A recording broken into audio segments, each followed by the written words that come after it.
Hello and welcome to Do It Yourself channel.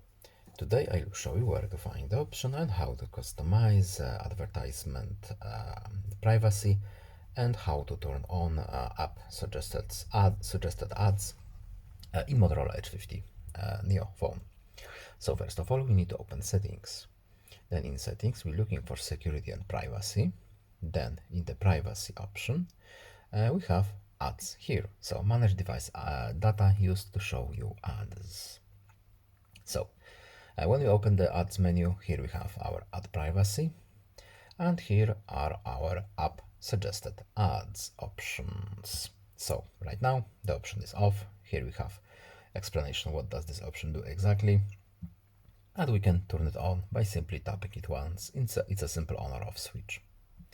That's all. I hope this video was helpful to you. Please leave a like and subscribe. Have a nice day and see you in the next video. Goodbye.